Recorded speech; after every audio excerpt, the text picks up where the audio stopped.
servos, nós não podemos nos envergonhar desse evangelho lindo. E é o que a gente tem feito aqui, domingo após domingo, pregando esse evangelho, porque Jesus é a pessoa do evangelho. Jesus é a essência desse evangelho. Jesus e suas obras refletem esse lindo evangelho que a gente prega.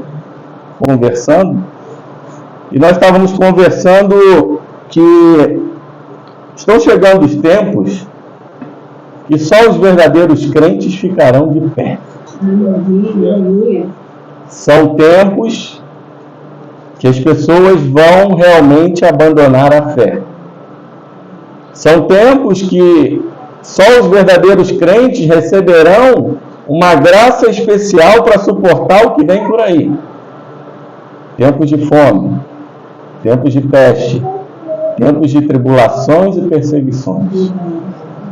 Mas aqueles que estão em Cristo permanecerão de pé, porque a graça de Deus é algo tão especial que nos fará suportar esse momento e ainda ser luz para aqueles que não estão na luz.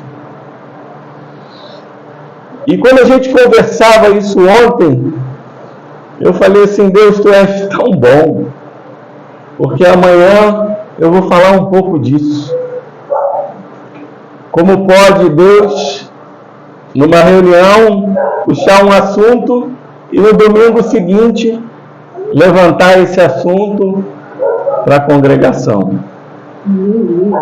Hoje o texto que nós vamos ler é um texto que está em Marcos, capítulo 4, dos versos 1 a 20. Um texto tão conhecido de nós crentes, de nós evangélicos, que é a parábola do semeador. Mas é um texto tão rico, com tanta profundidade, que humildemente eu vou orar aqui diante do Senhor para que Ele possa nos revelar um pouco da sua riqueza. Senhor Deus e Pai, vamos começar aqui a ler o seu texto santo. Tu és santo. Revela-nos, Senhor, o teu coração e a tua mente. Obrigado pela oração da tua igreja, por essa pregação.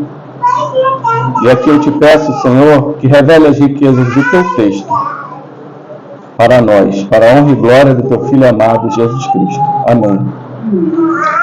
O texto do Senhor vai dizer assim: Voltou Jesus a ensinar à beira-mar, e reuniu-se numerosa multidão a ele, de modo que entrou num barco, onde se assentou, afastando-se da praia. E todo o povo estava à beira-mar na praia. Assim lhes ensinava muitas coisas por parábolas, no decorrer do seu doutrinamento. Ouvi, eis que saiu o semeador a semear, e ao semear uma parte caiu à beira do caminho, e vieram as aves e a comeram. Outra caiu em solo rochoso, onde a terra era pouca, e logo nasceu, visto não ser profunda a terra.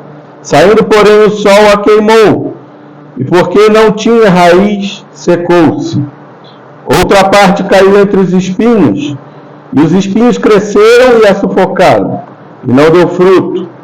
Outra, enfim, caiu em boa terra e deu fruto, que vingou e cresceu, produzindo a 30, a 60 e a 100 por um. E acrescentou: quem tem ouvidos para ouvir, ouça. Quando Jesus ficou só, os que estavam junto dele, com os 12, o interrogaram a respeito das parábolas. Ele lhes respondeu: a vós outros vos é dado conhecer o mistério do reino de Deus, mas aos de fora tudo se ensina por meio de parábolas, para que vendo, vejam e não percebam, e ouvindo, ouçam e não entendam, para que não venham a converter-se e haja perdão para eles. Então lhes perguntou: não entendeis esta parábola? E como compreendereis todas as parábolas? O semeador semeia a palavra. São estes os da beira do caminho, onde a palavra é semeada. Enquanto a ouvem, logo vem Satanás e tira a palavra semeada neles. Semelhantemente, são estes os semeados em solo rochoso, os quais, ouvindo a palavra, logo a recebem com alegria. Mas eles não têm raiz em si mesmos, sendo antes de pouca duração. Em lhes chegando a angústia ou a perseguição por causa da palavra, logo se escandalizam. Os outros, os semeados entre os espinhos, são os que ouvem a palavra, mas os cuidados do mundo, a fascinação da riqueza e as demais ambições, concorrendo, sufocam a palavra, ficando ela infrutífera. Os que foram semeados em boa terra são aqueles que ouvem a palavra e a recebem, frutificando a 30, a 60 e a 100 por um. Glória a Deus. Deus seja louvado. Amados irmãos, como eu falei aqui, esse texto tem uma profundidade muito grande. Esse é um dos poucos textos de Marcos em que ele foge da narrativa. O capítulo 4 praticamente todo é em parábolas, e o capítulo 13 também. Nós fugimos um pouco da narrativa, mas Jesus, ele vem trazer esse ensino em parábola depois de tudo aquilo que ele vem passando. A perseguição vem aumentando. Jesus já está com uma oposição muito grande dos fariseus, que tramam junto com os herodianos, homens romanos, para matá-lo. E essa oposição ela é crescente. Ela vem primeiro da casa ali do paralítico de Cafarnaum, em que aqueles homens tramavam em silêncio. Depois, Jesus começa a curar dentro da sinagoga. Jesus confronta na questão do sábado. Jesus faz outros milagres no sábado.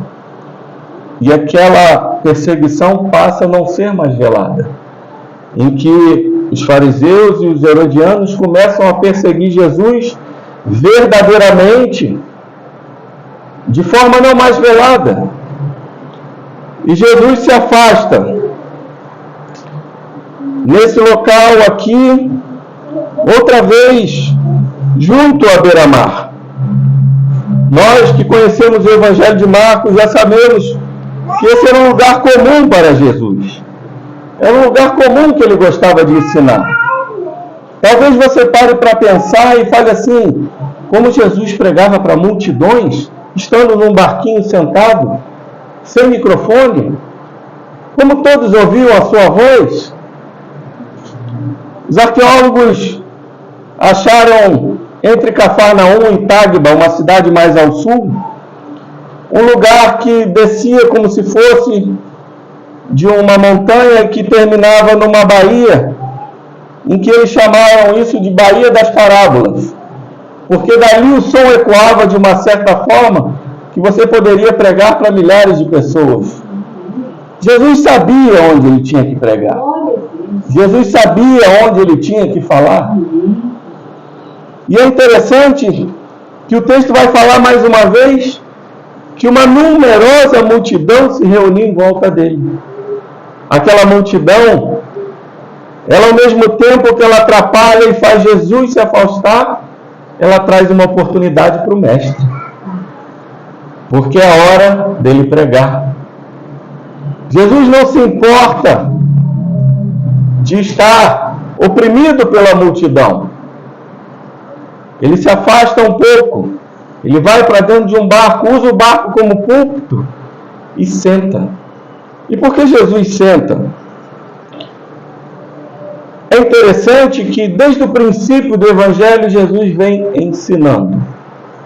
Os rabinos daquela época, quando iriam pregar, pregavam de pé, mas quando iriam ensinar, eles sentavam com os seus discípulos.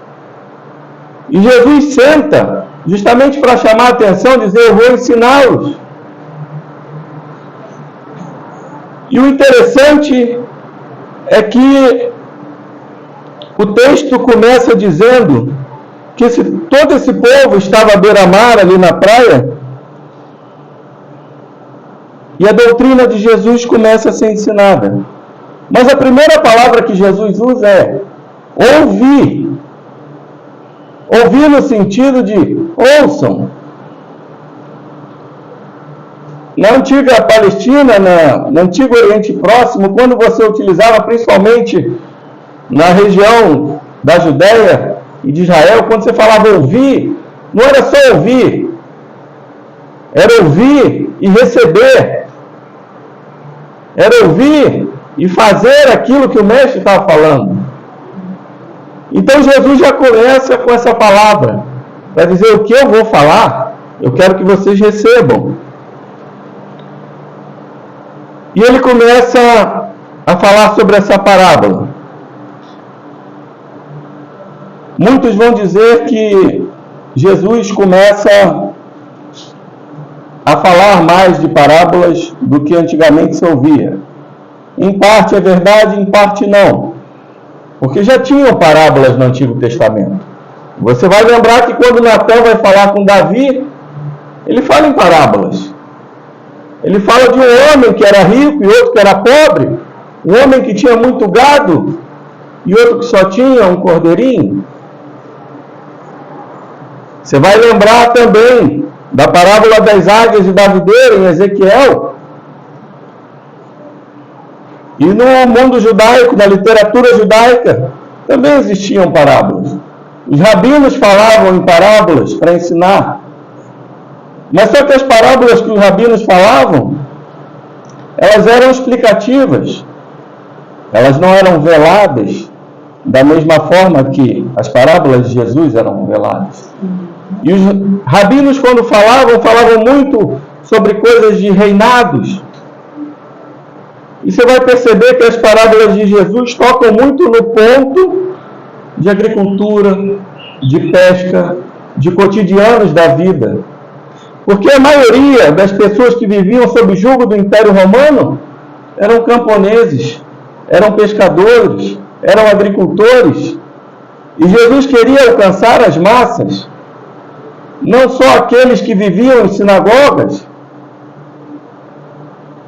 E Jesus começa uma parábola que a maioria da população poderia entender, que ele vai falar sobre a plantação. Quem já teve a oportunidade de plantar, sabe o que Jesus está falando. O semear, o arar a terra, o semear, a colheita. E nós vemos que ele começa a dizer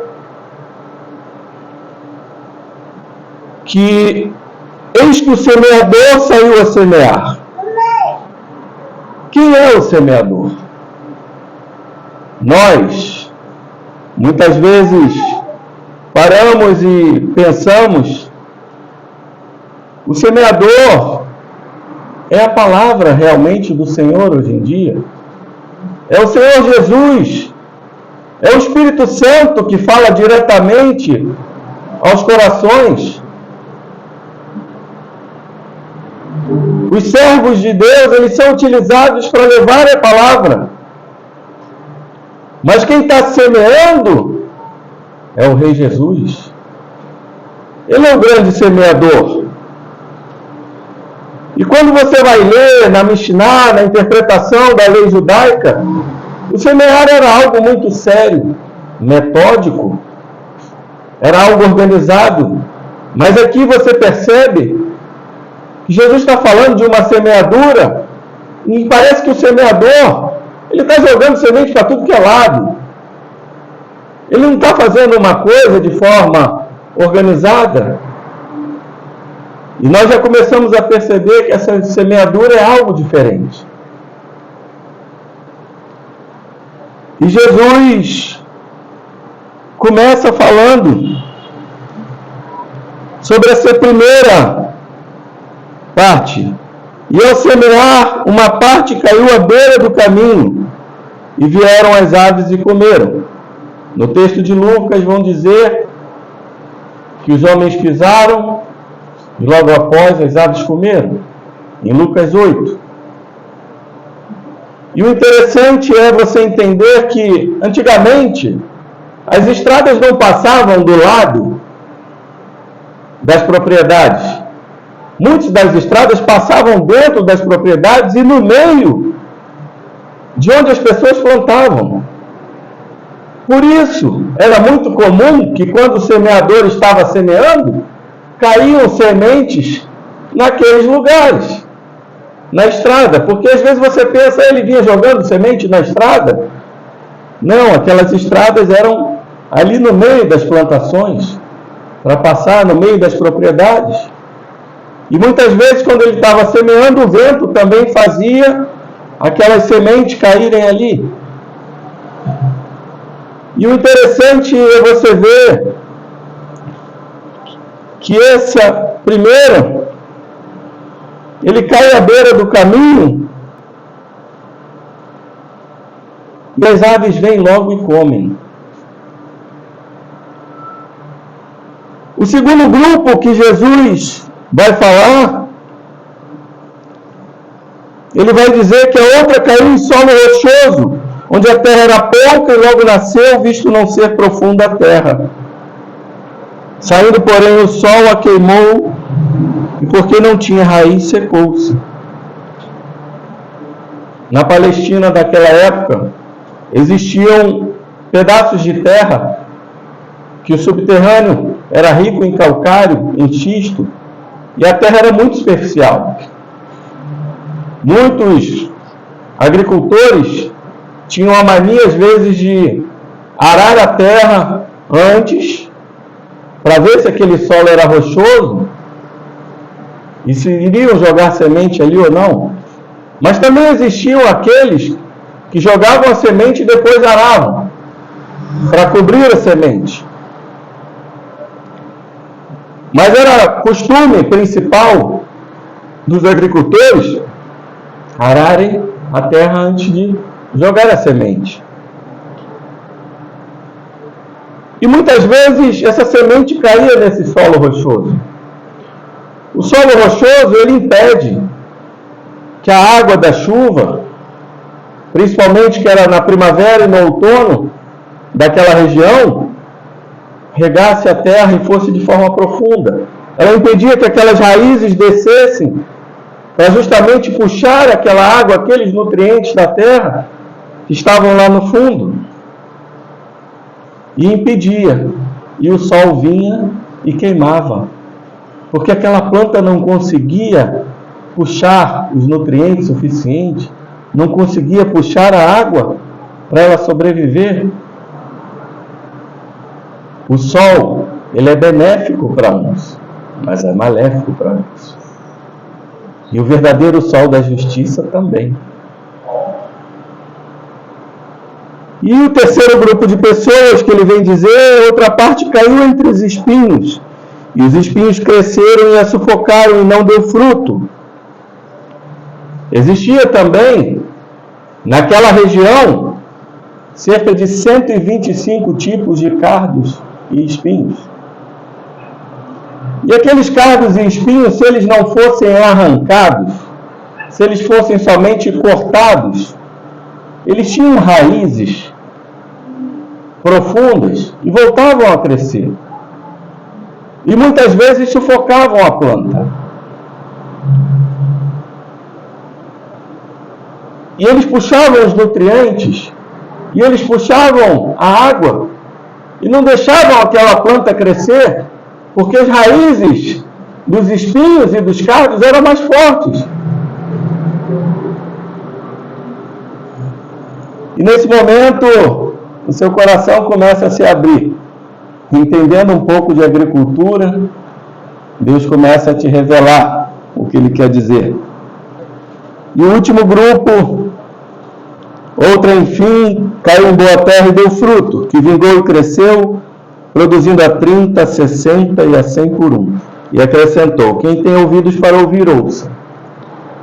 É interessante que Jesus vinha lidando com os líderes religiosos, Jesus vinha lidando com as multidões, e aqueles íntimos dele, que sentavam ao redor, e os 12. Nós vemos aqui 3 grupos. E o interessante é que Jesus vem nessa perseguição, e no último texto que nós pregamos, os fariseus dizem que Jesus estava expulsando demônios pelos maiorais dos demônios. E Jesus diz para eles que isso é um pecado imperdoável, a blasfêmia contra o Espírito Santo. Porque aqueles homens sabiam que era o poder de Deus que estava agindo, mas por orgulho disseram que era o demônio expulsando o demônio.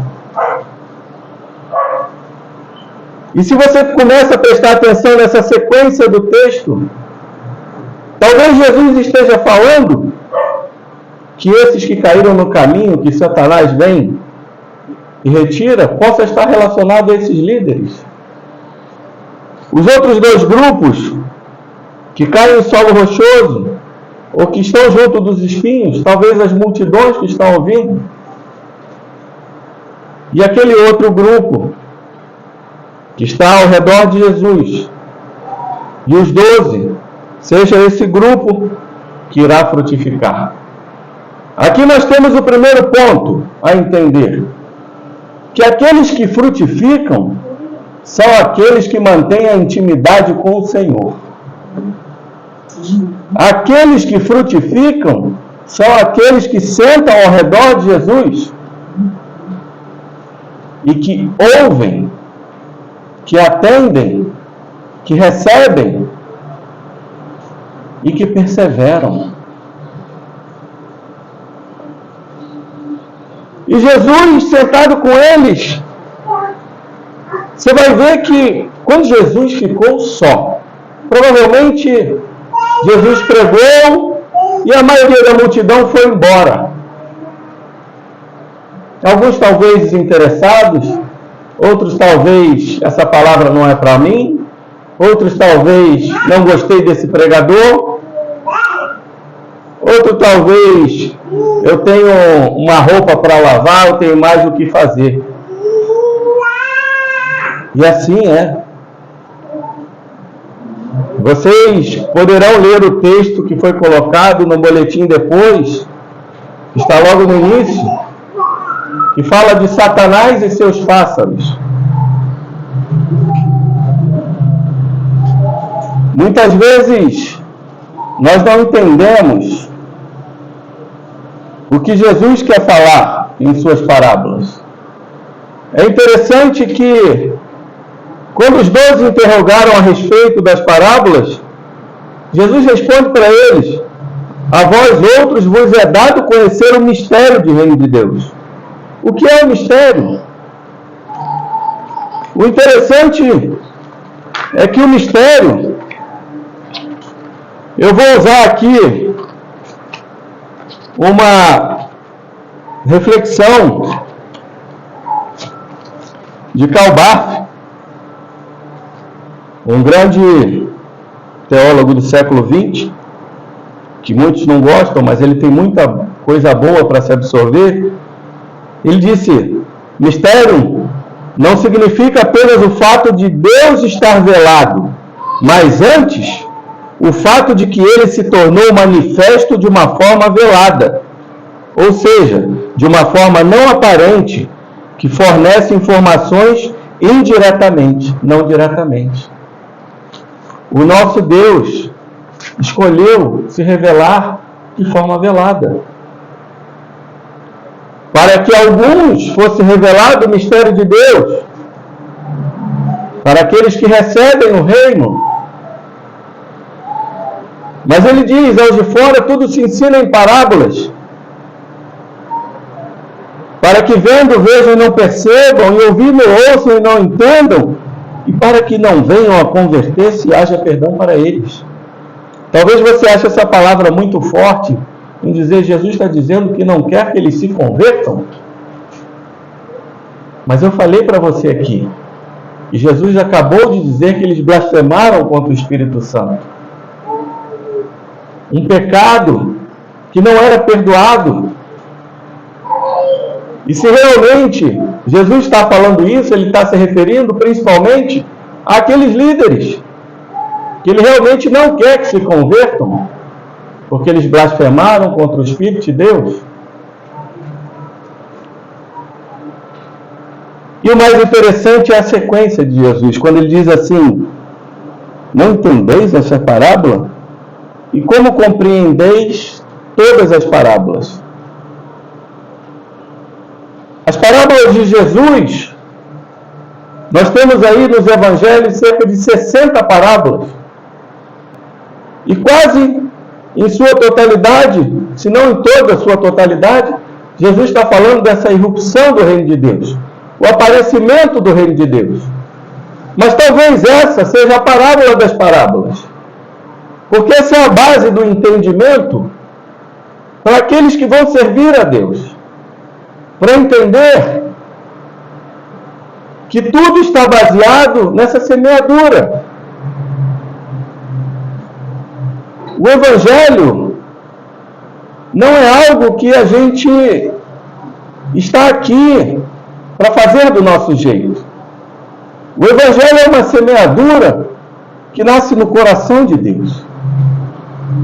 O Evangelho é uma semeadura em que o próprio Deus faz aquela semente brotar. Sabe o que é interessante na semeadura e na colheita? Talvez você nunca tenha parado para pensar, mas a boa colheita, ela depende totalmente de Deus. E aqui eu não estou falando do Evangelho, eu estou falando da agricultura. As chuvas têm que ser no período certo e na quantidade certa. O sol tem que ser na inclinação correta e na quantidade correta. O vento não pode ser muito forte. Ele tem que ser ideal. E essas coisas dependem de quem? Elas dependem única e exclusivamente do Deus.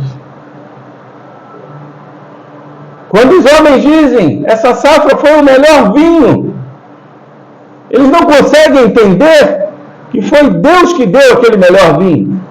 Porque foi Deus que deu as condições climáticas. Porque eles plantaram da mesma forma. Mas as condições daquele ano foram as condições perfeitas para aquele vinho. E quem trouxe essas condições? O Evangelho é uma semeadura que não é nossa. Nós jogamos a semente, mas quem faz as condições ideais para essa semente brotar é o Rei da Glória. É o Rei semeador. É o Rei que planta a semente em corações. E Jesus diz: são estes da beira do caminho, onde a palavra é semeada, e em Lucas vai dizer que também é pisada. Enquanto a ouvem, logo vem Satanás e tira a palavra.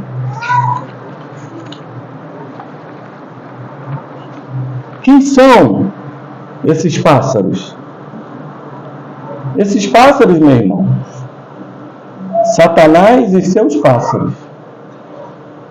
Eu vou dizer para você que o evangelismo e a pregação da palavra da igreja são batalhas espirituais muito grandes. Você vai lembrar em Zacarias 3, quando o sacerdote Josué está de pé anunciando a palavra, Satanás estava do lado direito dele. Satanás está nos observando. E os pássaros deles estão acima de nós. Como seria desconfortável se nós estivéssemos aqui e os pássaros bicando os nossos ouvidos para que nós não ouvíssemos o cerne da palavra, para que nós não prestássemos atenção no que Cristo quer nos trazer. E muitas vezes Satanás conhece o coração e consegue bicar as mentes dessas pessoas, o jogo dele é sujo. Muitas vezes, ele faz uma pessoa pensar na reunião de amanhã. Muitas vezes, ele faz uma pessoa olhar para a roupa da irmã. Muitas vezes, ele fala ao coração: olha, o pastor está pregando, mas talvez ele não viva isso. E ele começa a criar distrações no seu coração para que você não se atente ao cerne da mensagem de salvação. E quantos vêm à igreja e saem da igreja da mesma forma? Porque se atentam não a Deus, mas às pessoas. Não vem para adorar a Deus, mas para fazer uma adoração para dentro de si. E essas pessoas vão 1, 2, 10, 20, 100 vezes à igreja e saem com o mesmo coração duro. Essas são as pessoas que ouvem por um ouvido e saem pelo outro. Porque Satanás já bica na mente e no coração deles. Como eu falei, isso aqui é uma batalha espiritual. E ele não quer que você perceba a mensagem da salvação. A evangelização também é assim. Os pássaros de Satanás estão acima, esperando uma oportunidade para ir lá e te bicar. E fazer com que você perca toda a essência do Evangelho. E o interessante é que eles roubam a palavra dos nossos corações. E muitas vezes Satanás usa um pouquinho da palavra de uma forma errada para que você não pegue o cerne. Ele usa jargões. E você se perde nesses jargões. Então o pregador tem que ter muito cuidado. Como Paulo falou a Timóteo, somente a palavra. Insta e prega o Evangelho. Prega o Evangelho. O Evangelho é morte e ressurreição. O Evangelho é morte e vida. O Evangelho é salvação. E o pregador tem que estar atento para não fazer graça, para não brincar nesse momento, porque Satanás está aqui prestando atenção e seus pássaros também. E muitas vezes quando a gente brinca, aquela pessoa já se perdeu e não vai ouvir mais o cerne da mensagem.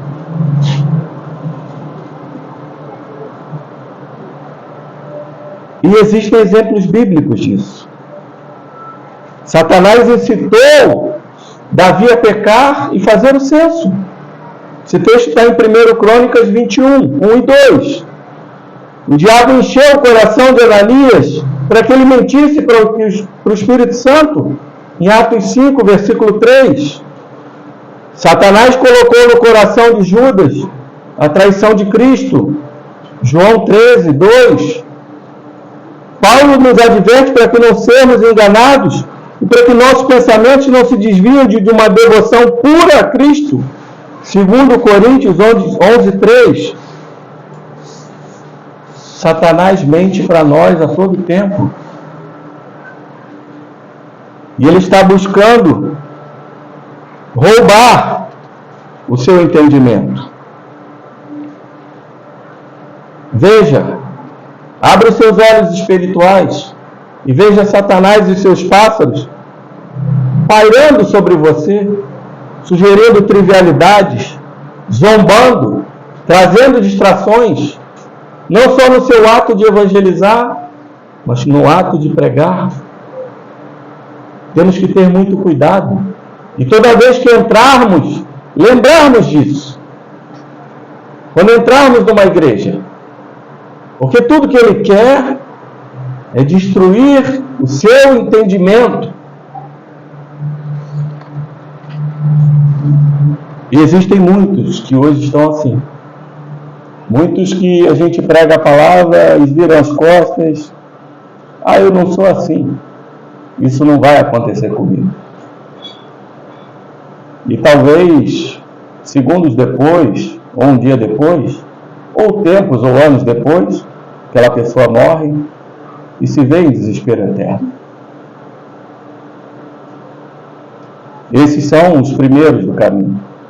Os segundos dizem que são semeados em solo rochoso, os quais, ouvindo a palavra, logo a recebem com alegria. Mas eles não têm raiz em si mesmos, sendo antes de pouca duração. Eles, chegando à angústia ou à perseguição por causa da palavra, logo se escandalizam. Esse é um grupo particularmente especial. Nós temos uma doutrina em nossas igrejas que, biblicamente, eu considero ela errada, no sentido de que algumas pessoas acham que quando a gente levanta a mão e recebe Jesus, nós estamos salvos. Existem muitos ministérios que dizem: aquele irmão levantou a mão para Jesus, ele está salvo, mas ele nunca mais apareceu. Mas ele não tem comunhão, ele não ora,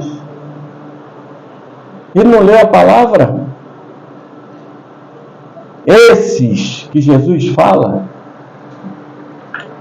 são aqueles que são movidos pela emoção. E muitas vezes nós, pregadores e líderes de igreja, temos que tomar cuidado com o que nós fazemos no culto. Billy Graham, uma vez, quando estava pregando numa cruzada evangelística, muitas pessoas levantavam as mãos para receber Jesus. E o jornal de Londres disse para ele assim: muitas pessoas estão levantando a mão porque o Senhor põe uma música que emociona as pessoas. E Billy Graham falou com a sua liderança: amanhã eu não quero música. E no dia seguinte o dobro de pessoas levantou as mãos. Nós aqui não estamos aqui para emocionar pessoas. Nós estamos para confrontar pessoas. Mostrar às pessoas que elas são pecadoras como nós e que precisam de salvação.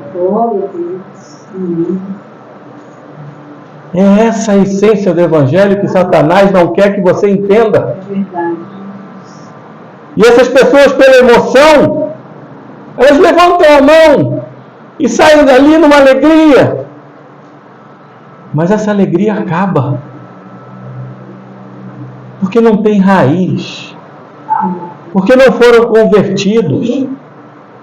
Porque o Espírito Santo não entrou no coração e não ressuscitou aquele morto. Porque todos nós, antes de converter, nós somos mortos. Nós não somos doentes, nós somos mortos. Aquele texto de Ezequiel 37, quando ele ressuscita, os ossos com a palavra, é uma referência ao Evangelho. A palavra, ela ressuscita mortos. Ela traz mortos à vida. Só que quando essa pessoa é envolvida pela emoção, é envolvida pelo ambiente, é envolvida pelo louvor, mas não é envolvida pela palavra, ela não cria raiz. E assim como o solo rochoso, ela não consegue se aprofundar para pegar os nutrientes necessários para a sua fé. Ela não consegue se aprofundar para puxar a água da vida para dentro de si. Essas pessoas também estão no caminho largo. E muitos vão abandonar, sabe por quê? Porque muitas vezes o Evangelho é apresentado de uma forma que o Evangelho é um benefício. Deixa eu dizer uma coisa para vocês. Evangelho não é benefício. Evangelho é sacrifício. Eu vou apresentar para vocês o Evangelho que Jesus vai mudar a sua vida. A sua vida vai melhorar. E aquele homem se converte e se decepciona. Porque a vida dele piora. E vem conversar com um pastor sério. E o pastor diz para ele: meu irmão, a palavra que lhe foi pregada não é a palavra de Deus. Jesus veio para te dar o melhor, sim. Mas o melhor está no porvir. Está na glória. Onde não haverá mais pranto, nem choro, nem sofrimento, nem tribulação. Onde não haverá mais demônios, nem o mundo, nem a carne. E muitas vezes essas pessoas, por ouvirem essas palavras rasas, esse evangelho raso, esse evangelho de fariseus,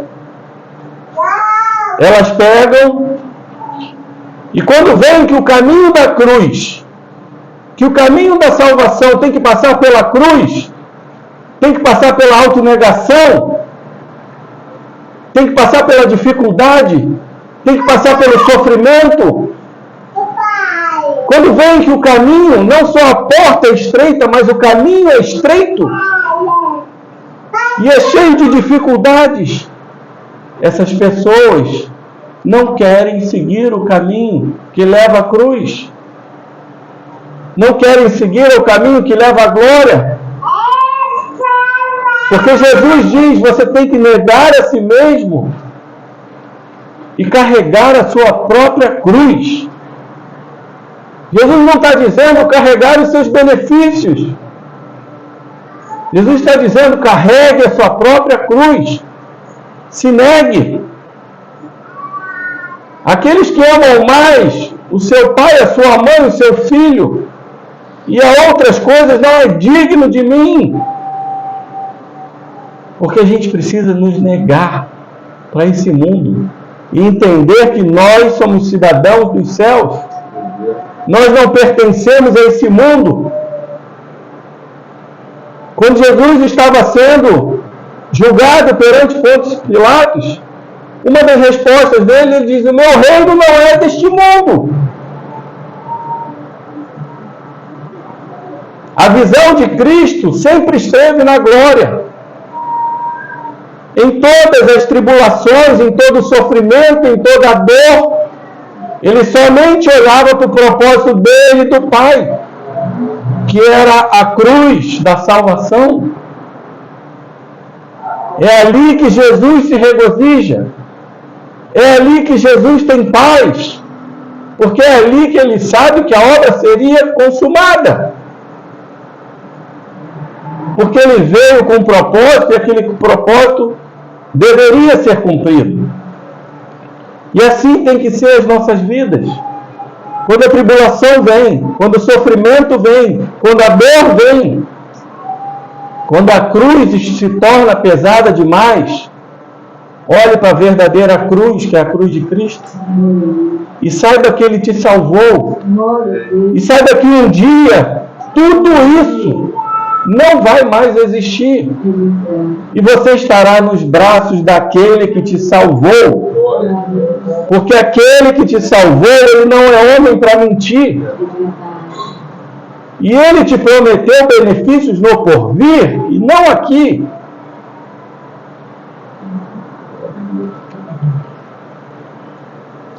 E essas pessoas se perdem no caminho. Muitas vezes, por nós, que pregamos um evangelho muitas vezes raso. E elas esperam os benefícios. Elas estão ali pelos benefícios. Mas quando elas não veem os benefícios, elas saem. Por isso que eu digo, verdadeiros irmãos, que no início, quando a gente falou aqui, há de chegar um tempo que somente os verdadeiros crentes estarão de pé. É isso.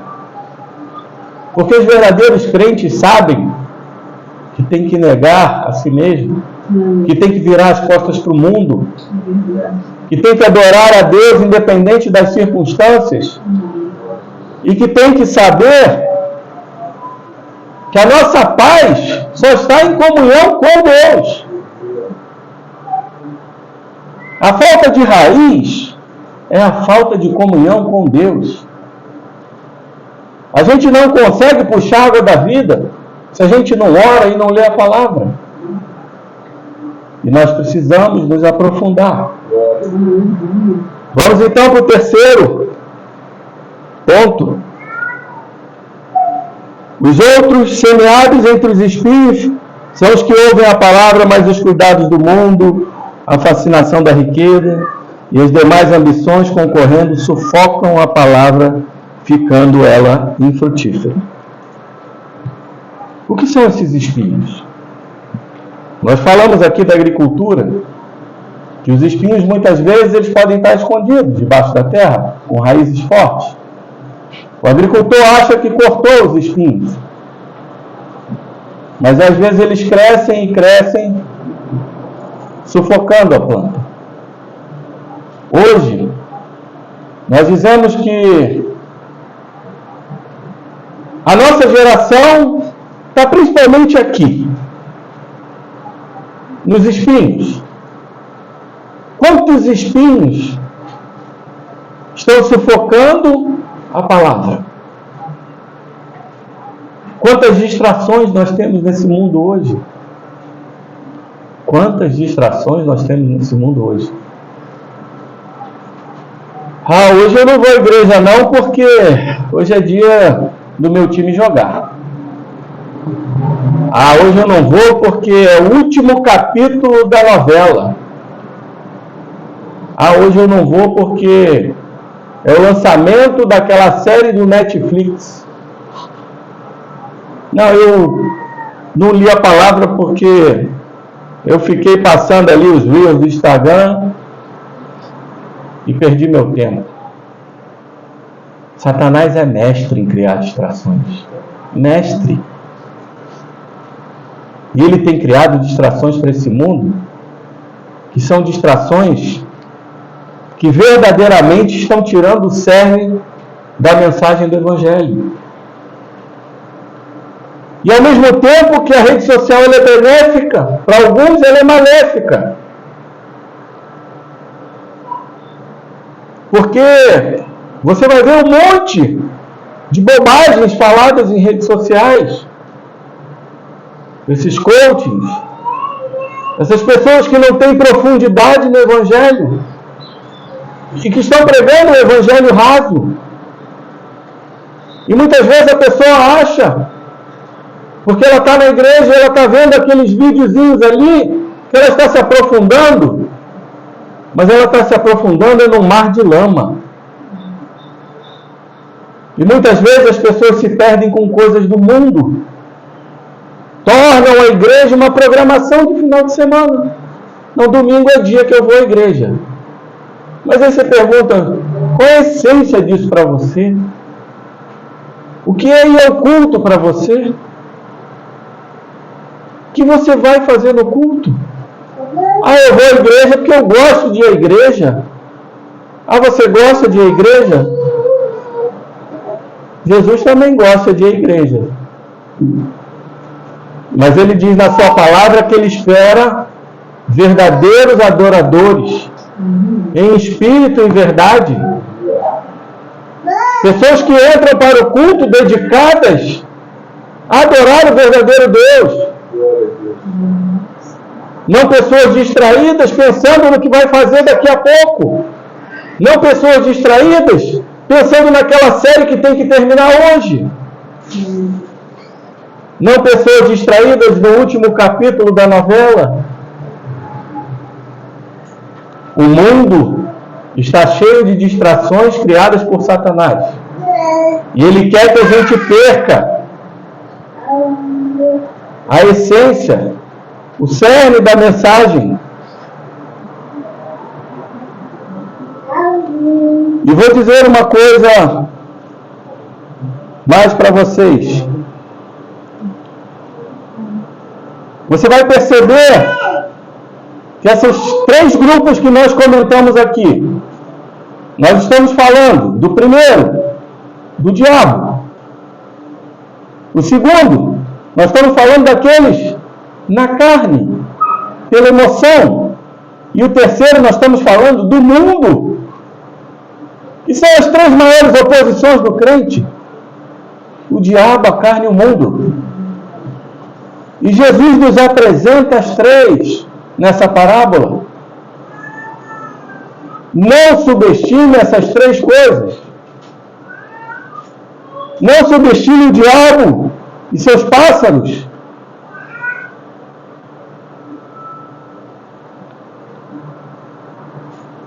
Não subestime a sua carne.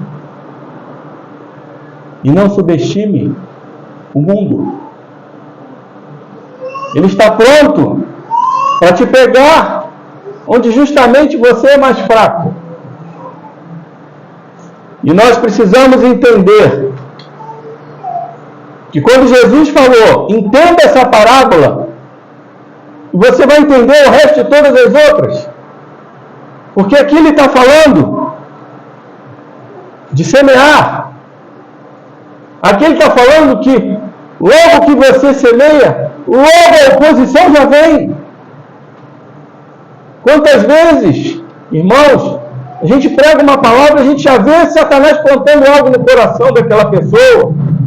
A gente já vê o mundo abraçando aquela pessoa. A gente já vê a carne daquela pessoa se exaltar. Ele não perde tempo. Mas ao mesmo tempo que a oposição é grande, a colheita de Deus compensa. Porque nós vamos ver que ele fala de 3 grupos que são opositores, que são aqueles que se perdem à beira do caminho, que são aqueles que não têm raiz porque estão em solo rochoso, e aqueles também que estão os meios espinhos. Mas ele também vai falar de 3 grupos de pessoas que se convertem. Aqueles que dão fruto a 30, a 60 e a 100. E entendam isso.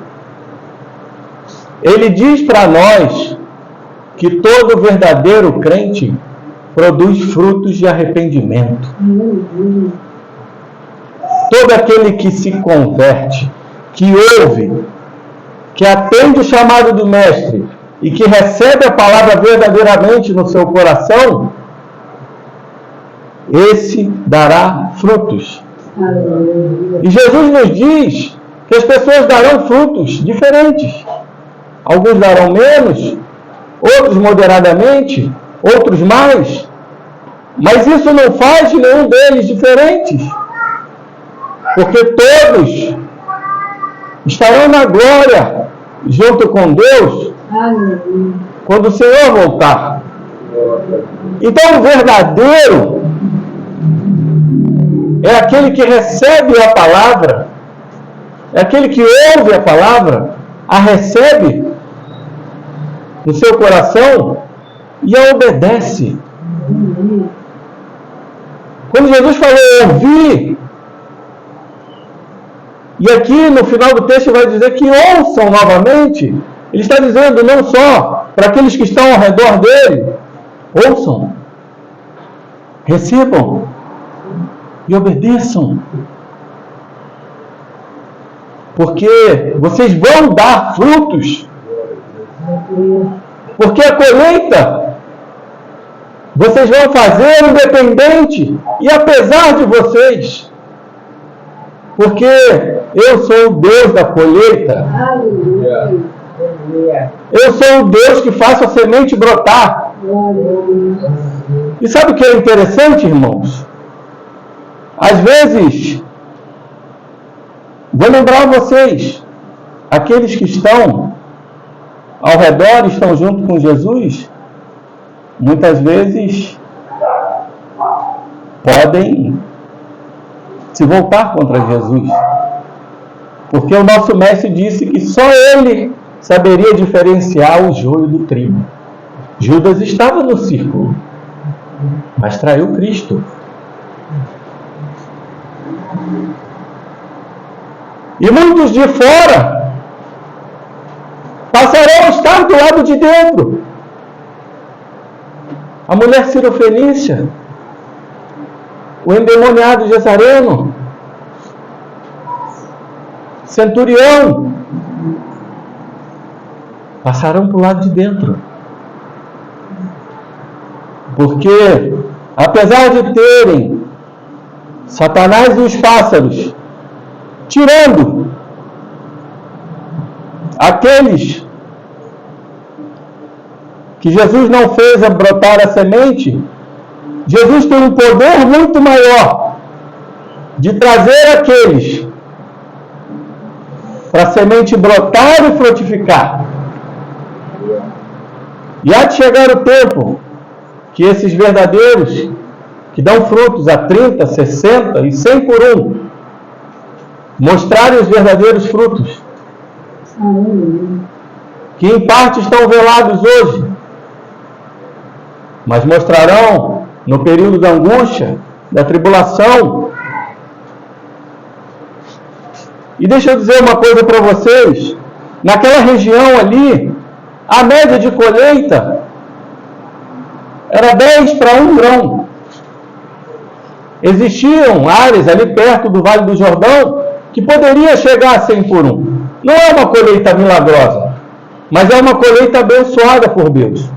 Você vai ler em Gênesis 26, 12, que Isaac semeou e colheu a 100, porque o Senhor o abençoava. A palavra vai dizer isso. Essas colheitas maiores, os judeus tinham em mente que era a bênção de Deus. E a nossa colheita, ela é uma bênção proveniente de Deus. É uma bênção que vem dos céus.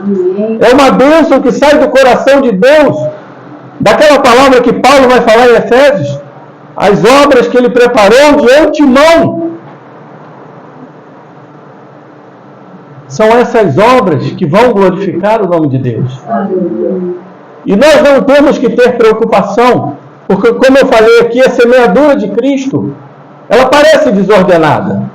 Ela semeia sobre o caminho, semeia sobre a roça, mas quando ela bater em solo bom, o Senhor fará brotar. É Ele, não somos nós. Nós somos instrumentos para semear essa palavra santa e linda. Mas quem fará brotar essa palavra é o Espírito Santo de Deus, que entra e arrebata nossos corações e que nos tira do túmulo, da morte, e nos traz para a vida, para essa necessidade de comunhão com Deus, para essa necessidade de ter paz com Deus, para essa necessidade de orar, se afastar como Jesus se afastava e dizer: Pai, eu só tenho descanso em Ti. O nosso benefício não é aqui. O nosso benefício está no porvir. Aqui nós não viemos para ser servidos, assim como o nosso mestre. Nós viemos para servir, sacrificar. Irmãos, o verdadeiro amor, ele é sacrificial. Jesus mostrou o verdadeiro amor na cruz, porque Ele nos amou quando nós ainda éramos pecadores. Mesmo sem dar nada para Ele, cuspindo na face dEle, Ele nos amava. E Ele veio morrer por nós, para que nós estivéssemos aqui hoje louvando e glorificando o Seu nome. Essa semeadura que nós queremos não só para nós. E como eu digo que o amor é sacrificial, porque você, para ter comunhão com Deus, você se sacrifica. Há um sacrifício para orar. Quantas vezes a gente vai orar e não sai uma palavra? Quantas vezes a gente vai orar e só chora? Quantas vezes a gente vai orar, a gente só vê o nosso pecado? É uma guerra. Quantas vezes a gente vai ler a palavra e sente sono? E o telefone toca? E o problema aparece? E alguém no trabalho te liga? Que sacrifício é amar a Deus. Mas assim como Jesus, nós temos que nos separar. Pegar momentos do dia, eu estou parado, eu estou no trânsito, no carro, eu vou conversar com Deus. Olha, as crianças estão na escola, eu tenho esse momento não para dormir, mas para conversar com Deus. Olha, está na hora do almoço, do trabalho, quando todo mundo está falando de futebol, eu estou no meu canto, orando a Deus. Temos que ter rotina. E amar ao próximo é muito mais difícil. É muito mais sacrificial. Jesus não manda a gente gostar de pessoas, mas manda amar. Amar é se sacrificar por aquele. Amar é aquele irmão que te afronta todos os dias e você pregar a santa palavra para ele. É um sacrifício. Evangelho não é benefício. Evangelho é sacrifício. Mas no final de tudo isso, há grande benefício. E o grande benefício começa quando você vê uma pessoa que estava morta em delitos e pecados e se converte pela palavra do Senhor e começa a adorar a Deus. Não tem sensação mais gostosa quando a gente está na igreja e a gente vê aquela pessoa perdida adorando a Deus. E eu imagino como vai ser, amigos, na glória, todos juntos, adorando e falando: Santo, Santo, Santo, Santo, Santo. E a luz de Deus tão grande que não precisa de iluminação nenhuma. Como aguardo esse dia de estar na glória, junto com quem nos criou, com quem nos fez nascer, com quem nos fez viver e sofrer e curtir as benesses também desse mundo, mas dar frutos a 30, a 60 e a 100, dependendo da escolha do Espírito de Deus, para que a gente possa glorificar. Que a gente não esteja preso com o coração endurecido como os primeiros, nem que a gente fuja do caminho do sofrimento, da perseguição, da tribulação, do caminho da cruz. Que a gente fuja da comunhão com Deus, porque é sacrificial. Nem que a gente esteja no mundo distraído por essas coisas, fascinado por riquezas, adorando o Deus Mamon e nos perdendo. Mas que a gente possa entender essa parábola como Jesus chamou a atenção. O cerne de nossas vidas, o cerne da parábola do semeador, é que existe um rei semeador e que ele fará brotar no bom solo. E esses que brotarem darão frutos a 30, 60 e a 100 por um. Colheitas abundantes. Somente com um propósito: para a glória do Evangelho do nosso Senhor Jesus Cristo. Para a glória de Deus Pai. Para que a gente possa estar um dia diante dele e ouvir dos seus lábios: servo bom e fiel. O que eu te dei, tu multiplicaste. Deus seja louvado.